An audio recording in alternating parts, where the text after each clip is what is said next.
بسم اللہ الرحمن الرحیم۔ السلام علیکم۔ میں ہوں آپ کا اپنا ہوسٹ نعیم اقبال اور آپ دیکھ رہے ہیں میں یوٹیوب چینل نعیم اردو ٹی وی۔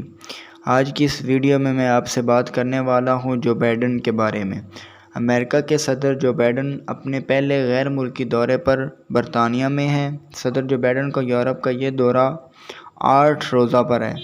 صدر جو بائیڈن یورپ جانے سے قبل برطانیہ میں اپنے قیام کے دوران G7 ممالک کے سربراہی اجلاس میں شرکت کریں گے اور اس کے بعد ان کی ملکہ برطانیہ سے بھی ملاقات طے ہے۔ یورپ میں جو بائیڈن کی مصروفیات میں نیٹو سربراہی اجلاس میں شرکت کے علاوہ جنہوں میں روس کے صدر ولادیمیر سے بھی ملاقات شامل ہے۔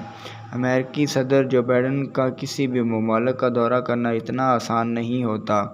وہ اپنے ساتھ بے شمار ساز و سامان لے کر چلتے ہیں۔ ان کے قافلے میں متعدد خصوصی گاڑیاں بھی شامل ہیں تاکہ ان کے خشکی اور فضا میں سفر کو محفوظ اور آرام دہ بنایا جا سکے۔ امریکی صدر کے سفر میں سب سے اہم ان کا جہاز ہوتا ہے جسے ائیر فورس 1 کا نام دیا گیا ہے۔ اگر آپ کو ہماری ویڈیو اچھی لگی ہو تو ہمارے چینل کو سبسکرائب کیجیے۔